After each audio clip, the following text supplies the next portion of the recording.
Assalamu alaikum jami'an, nos frères et sœurs d'internautes, ainsi que nos frères et nos sœurs qui nous suivent actuellement en vidéoconférence. Mes salutations les plus fraternelles en ce mois béni.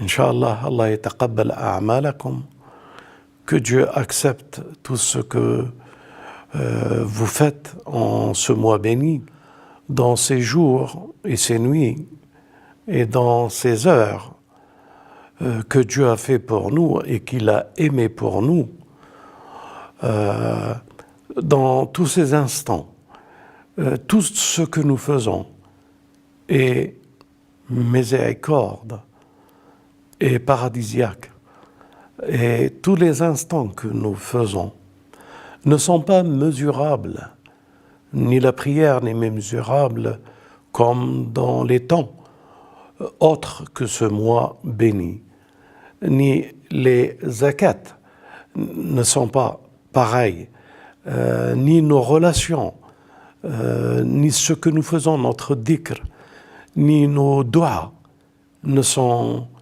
pas les mêmes.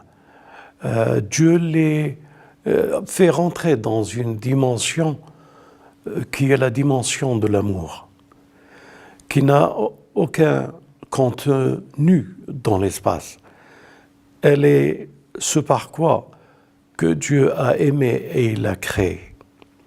Et à ce titre, mes frères et sœurs, je tiens à vous rappeler que nous avons dans notre famille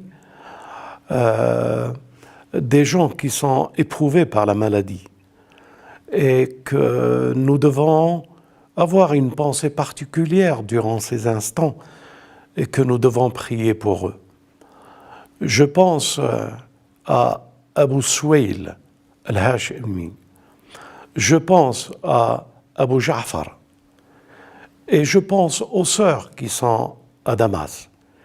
Dans nos prières, nous devons les accompagner dans une intention. Et bien entendu, aux internautes aussi, s'ils ont quelqu'un dans leur famille ou dans leurs proches qui est atteint par une maladie et qu'ils doivent faire des prières intenses pour lui, donc je voudrais vous dire quelque chose en ce qui concerne ces instants et ces prières parce qu'elles sont fortes. Et dans des instants pareils, nous devons les faire avec un état d'esprit. Et quel est cet état d'esprit? Par exemple, je voudrais dédier à Abu Ja'far et je voudrais dédier à Abu Suwail al-Hashimi. Je voudrais dédier aux sœurs à Damas et à tous les continents que nous avons, les sœurs et les frères. Mais pour leur dédier directement ces prières, je dois leur demander leur participation. Ils doivent participer en disant le tasbih de Fatima Zahra alayha salam. Et avec l'intention de faire ce tasbih shifa en prononçant les noms de ceux que nous aimons et qui sont éprouvés par la maladie. Et nous prions Dieu à accorder le shifa avec le tasbih de Zahra alayha salam. Je voulais vous dire ceci pour vous faire rentrer en plein dedans votre participation dans le dhikr, dans les prières et dans les meilleures intentions. Alors, je voudrais ouvrir aujourd'hui avec vous un débat, ou plutôt une réflexion sur les 10 nuits qui suivent les 10 premières nuits. Et comme vous le savez tous, والليالي والعشر, par les 10 nuits sacrées. Certains de nos savants pensent pensent que c'est les layles du mois béni. Et Dieu a employé ce terme, ou al-ashr, par les 10 nuits, par les 10. Vous comprenez pourquoi que nous avons dans le mois béni les dizaines, la première dizaine et la deuxième dizaine. Et dans cette deuxième dizaine, il est important de semer. Qu'est-ce que j'entends par semer et qu'est-ce que vous entendez par semer? Bien entendu, semer veut dire partager, veut dire préparer le futur, veut dire améliorer le futur, veut dire le présent que nous vivons n'est que pour le futur. Le présent, nous devons le construire par semer pour le futur. Donc aujourd'hui, dans quel cadre nous devons comprendre semer? Bien entendu, nous ne pouvons que semer la bonne parole. Et la bonne parole, c'est le tawhid. C'est toucher du cœur et de l'esprit le tawhid pour qu'il n'y ait rien que lui. Donc, comment pouvons-nous traduire ce tawhid qui est mentionné dans le Coran, qu'il dit aux gens du livre de se réunir et d'être unis pour la parole? Et que cette parole attestera que ce que nous témoignons et que nous témoignons et nous vous appelons qu'au témoignage. Donc, semer la parole du témoignage, mais aller vers les autres pour la semer. C'est-à-dire des frères et sœurs de ces vidéos, ils les partagent. Et en faisant partager ces paroles et en faisant partager ce message, nous préparons le futur. Et bien entendu, il nous est demandé que de semer et à Dieu de faire pleuvoir l'eau de la miséricorde dans le cœur des hommes pour les vivifier, pour nous vivifier. Donc notre travail durant ces 10 jours qui sont les suivants des 10 premiers ne sert qu'à observer et participer à la communication. Mais à la communication vers qui? À la communication vers tous. Je voudrais vous dire quelque chose pour vous donner une image. L'ex-centre Zahra a subi de la méchanceté et il subit encore de la méchanceté. Et il subit de l'oppression, de l'acharnement. Et il subit des choses que vous ne pouvez soupçonner. Il continue encore à nous faire, à essayer de nous faire du mal, à nous atteindre, à nous harceler. Ces gens-là, qu'ils le fassent, qui sont en train de le faire, durant ces 10 jours qui suivent les 10 jours de la première période, nous devons penser à eux dans le sens du bien et de dire qu'ils ne savent pas ce qu'ils font, que nos prières vont pour qu'ils réalisent qu'il y a mieux à faire que de faire de l'oppression, qu'il y a mieux à faire et que nous prions tout simplement. C'est difficile à dire et à comprendre. Durant cette période, nous devons aussi prier pour ceux qui ne sont pas musulmans. Nous devons prier pour ceux qui ne comprennent pas ce message et qui le prennent comme ennemi, alors qu'il est leur ami. Il est l'ami de leurs enfants. Il est l'ami de la future postérité. Donc, à eux aussi, dans ce que nous communiquons et nous prions, incluons le pardon et la miséricorde pour tous. de leur pardonner parce qu'ils ne savent pas ce qu'ils font. Ils pensent qu'ils font pour certains intérêts, mais ils verront que c'est certains intérêts qui pensent réformer, qui pensent apporter un plus. Donc, si c'est dans une bonne intention, je suis le premier à leur pardonner ce qu'ils m'ont fait et ce qu'ils font à ma famille. Et durant ces 10 jours, je ne dois pas penser à semer le mal. Et ils sont inclus dans ce que je sème et le bien que j'espère pour tous. Et le bien que ce mois béni, il est là, et que Dieu l'a donné pour tous. Et de ce mois de la miséricorde, et de ce regret des fautes que nous avons pu commettre, soyons tolérants pour les fautes qu'ils commettent vers nous. Soyons cet état d'esprit de personne qui a, lui aussi, durant sa vie de l'ignorance, il a pu toucher des gens, il a pu heurter des sensibilités.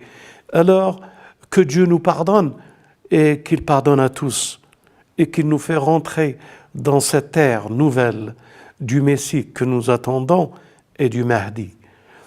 Mes frères et sœurs, notre message est un message d'amour. Notre message, c'est 10 jours, semez l'amour autour de vous, semez la fraternité, rendez visite dans la mesure des possibilités, partagez un petit repas dans la mesure de la possibilité, rendez-vous visite, aidez-vous mutuellement, allez vers ceux qui ont besoin que nous soyons près d'eux. Partageons durant ces 10 jours à semer l'amour pour que nous puissions récolter dans cette Laylat al-Qadr de l'amour le décret de la science innée, le décret de l'ilham wal-qadr الذي يقدر علينا بحب محمد وآل محمد في هذا الليلة. Donc, mes frères, mes sœurs, je voulais aborder avec vous ces 10 jours pour vous dire le combat est grand. Vous savez, notre étendard, personne sur cette terre ne peut le toucher. Personne ne peut toucher l'étendard de Gabriel. Personne ne peut toucher l'étendard de Jibraïl. Personne ne peut toucher l'étendard de Michael, d'Israfil, d'Israël. Personne ne peut toucher à ces témoins qui témoignent. Personne ne peut toucher à cet étendard que nous tenons tous dans nos mains et que nous vivifions par ce mois béni, et nous ne voulons que de l'amour et du bien pour notre prochain. Aucune malice, aucun calcul, aucun état d'esprit de domination ou de conquérance. Nous ne voulons que vivre en paix, dans l'amour et l'obéissance à Dieu, et à suivre les principes de ses prophètes, les traces bénies du Messie, de Moïse, de Mohammed et de la famille de Mohammed. Après ce dhikr que nous venons de faire, je voudrais vous dire quelque chose, je pense l'avoir dit, mais elle me tient à cœur. C'est un plan divin. C'est Dieu qui a voulu. C'est Dieu qui a instauré, c'est Dieu qui a créé. C'est Dieu qui a dénombré et qui a mesuré. C'est Dieu qui a fait la perfection dans cet univers, dans ces galaxies et dans tout ce qui nous entoure, dans ce soleil qui nous éclaire, dans cette lune qui le suit et qui est là pour nous montrer le temps et la mesure, dans tout ce qu'il a fait, dans ces anges qui s'interrogent sur la création de l'homme, dans cette intelligence du savoir et de la connaissance que les anges n'ont que de Dieu. Dans le piège dans lequel il est tombé dans cet orgueil, en se nourrissant uniquement de l'arme, de l'intelligence, de la comparaison, de l'analyse, du choix et de l'élévation dans l'adoration. Je parle d'Iblis. Et en troisième lieu, vous verrez pourquoi je suis en train de répéter cela. Et en troisième lieu, il crée un homme et il veut lui donner, et il lui donne, et il le propose, je vais créer un homme sur terre pour être mon khalifa. J'aimerais, mes frères et sœurs, pour que vous puissiez y goûter. Les anges apprennent par l'interrogation et la lumière. Iblis apprend par l'analogie et la réflexion et le laboratoire de la dissécation et de la séparation et le choix qu'il fait pour son évolution jusqu'à obtenir les plumes magnifiques près des anges et une longévité. Et il crée une troisième entité qui est l'homme et qui est dépourvu ni de la recherche par l'interrogation, ni par les anges, ni par la comparaison d'Iblis et de la recherche du mieux pour évoluer. Lui, Adam, notre père, et c'est sa période, lui n'avait pas le choix, ni un intérêt à demander pour apprendre, ni une recherche pour comprendre. Il avait la compréhension. Dieu lui a insufflé en lui son esprit. Et de cet esprit, Dieu a mis tout en lui. Il n'avait pas besoin d'attendre demain pour comprendre et évoluer. Il n'avait pas besoin de comparaître par la vision et la réflexion. Tout ceci n'avait pas. Et quelle est, mes frères, la chose la plus terrible? Ce sont les anges qui l'ont posé comme question. Mais pourquoi tu vas créer sur cette terre des hommes qui vont commettre des crimes, répandre le sang, alors que le but, c'est adorer? Nous le faisons. C'est en tasbih, nous le faisons. Le hamd, nous le faisons. La science, nous l'apprenons. Tu nous enseignes et nous apprenons. Là, tu nous as ouvert un espace. Je parle maintenant les anges. Et de cet espace de lumière, nous avons vu que cet homme, si c'est uniquement pour ça, nous sommes là. Et Dieu leur dit, je sais ce que vous ne savez pas. Et c'est là que seuls ceux que Dieu a donné la science innée, qui peuvent comprendre ce que les anges n'ont pas compris. Comme vous le savez tous, il y a eu dans le Coran la sourate Al-Kahf. Et dans la sourate Al-Kahf, réciter quelques versets nous prémunira du Hajouj et Majouj. Hajouj et Majouj veut dire de la réflexion imposée par des contradictions. Hajouj ou Majouj. Et il nous raconte l'histoire de deux hommes.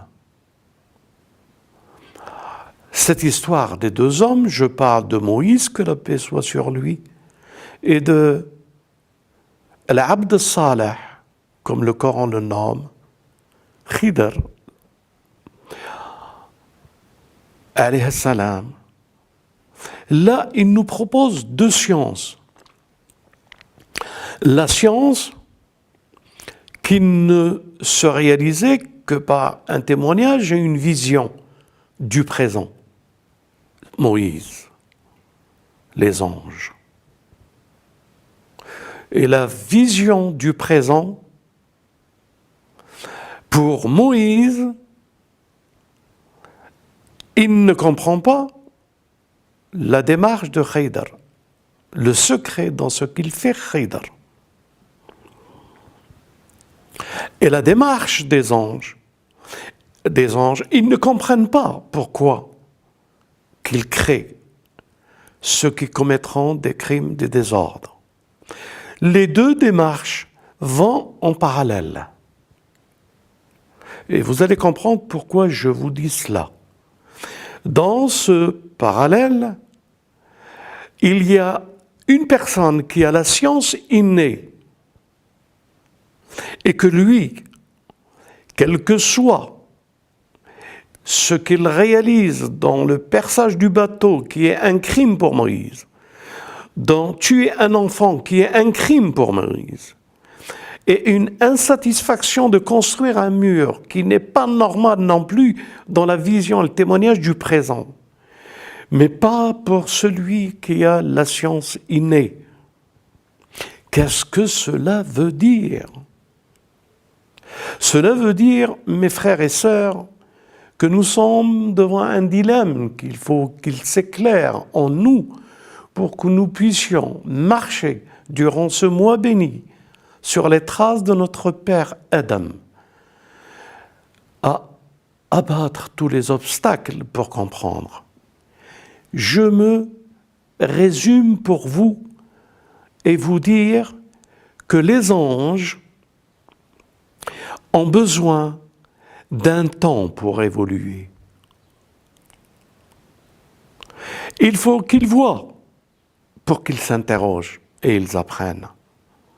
Iblis, il lui faut un temps de laboratoire, de la comparaison, de l'analyse, de la réflexion et de l'évolution. Il lui faut un temps. Les anges, un temps subtil. Lui, le temps connu. Mais nous, notre secret, le secret de Adam, c'est qu'il a fait le tawhid dans la science innée. Il y a le tawhid du temps, comme Khidr, l'homme que nous appelons l'Abd Saleh dans la sourate Al-Kahf. Il a fait le tawhid du temps, et c'est le temps est aboli. Et c'est cette science du temps aboli que les anges n'ont pas compris, parce qu'ils évoluent avec un temps.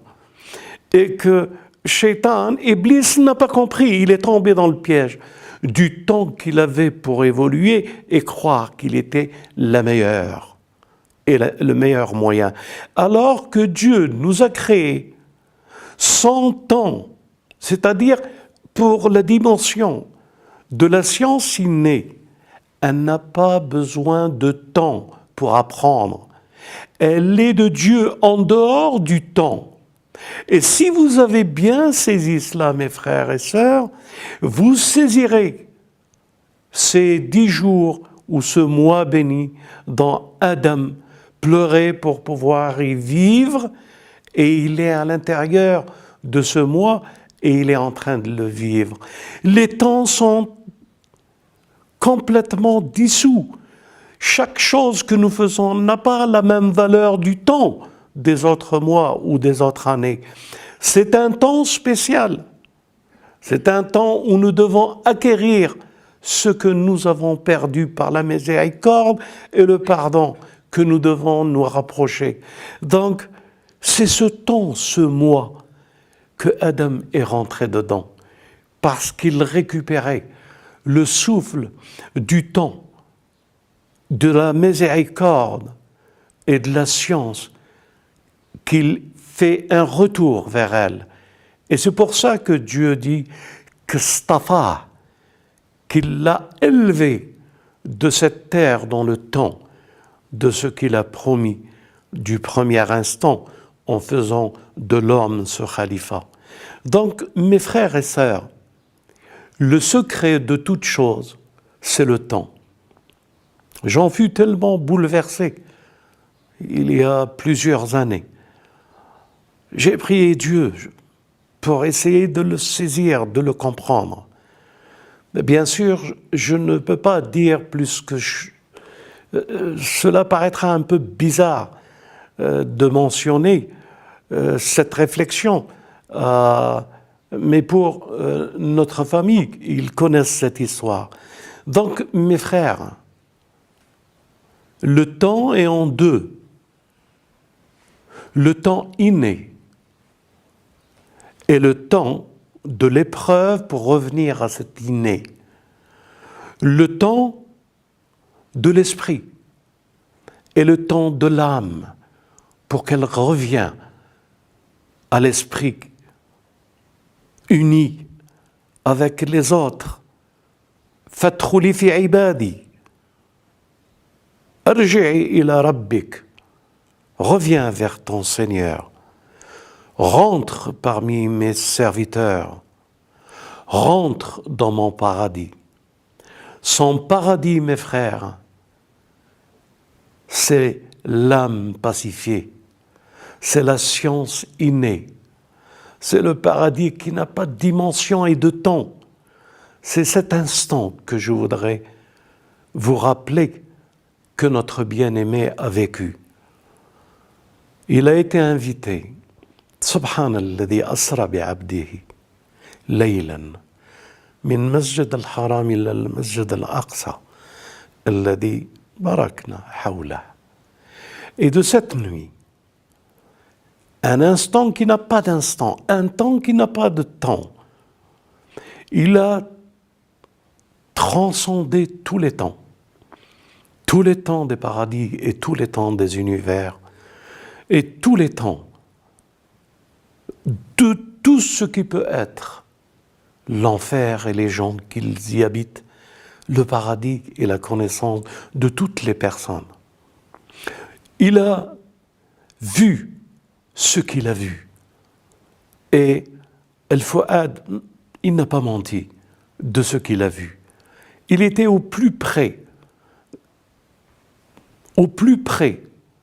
Dieu l'a rapproché au plus près. Qaba Qawsin wa Adna, entre les deux arcs.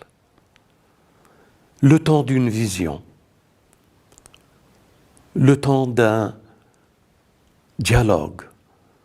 Le temps d'une discussion entre le bien-aimé et son bien-aimé, entre le Créateur et la créature, entre la créature qui n'a pas dévié d'un seul instant, son regard transcendant à travers le cœur, et ce cœur qui n'a pas menti de cet instant.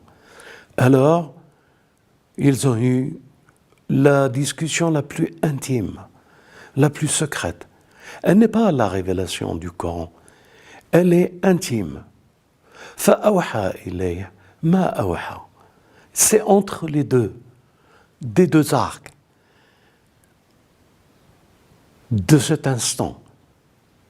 Après avoir dépassé tous les temps, toutes les visions, tous les paradis, tous les enfers, tous les univers, tous les noms de chaque personne, tous les instants, toutes les modalités et modèles d'avoir vu le début de cette création, le début de cet univers et sa fin.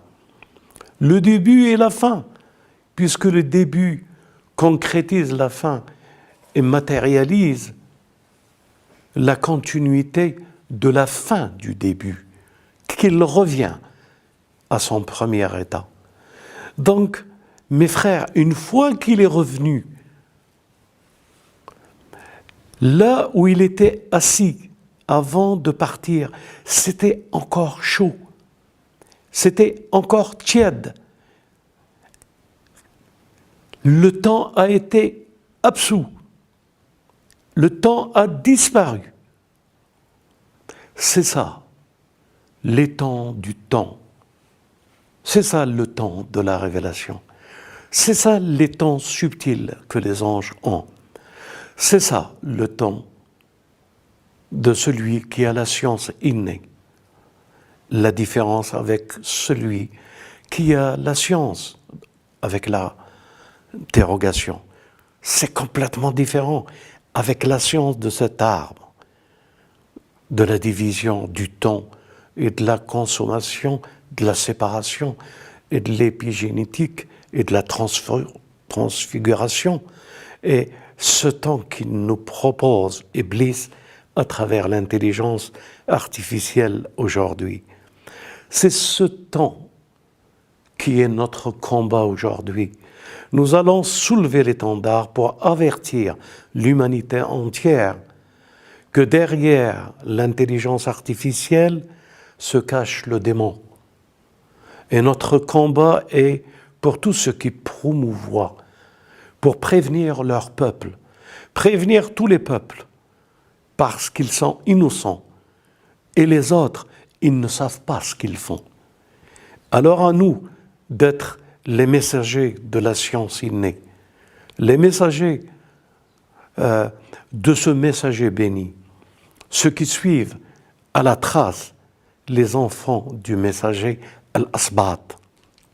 Alors à nous de mener ce combat contre le wahhabisme et le sionisme, d'abord de leur dire « Arrêtez, arrêtez, vous êtes rentrés dans un plan magnifique, même si peut-être vous l'ignorez, il est temps, nous vous avertissons fraternellement, nous ne voulons pas du mal pour vous. Au contraire, vous avez une terre bénie, protégez-la, ne laissez pas Iblis en prendre le contrôle. Nous vous avertissons, nous vous avons averti, et nous avons subi uniquement parce que nous avons déclaré cela. Et nous allons prendre l'étendard pour dire à tous ceux qui habitent cette terre, mes frères, quel que vous soyez, dans quelle école islamique que vous êtes, l'intelligence artificielle, c'est Iblis, c'est un démon, qu'il veut prendre le territoire de notre père Adam, Balad al-Amin, Jbal al-Luz, Tour Sin, Had al-Balad al-Amin, il se trouve chez vous, Jbal al-Luz. C'est là que Moussa a eu la révélation.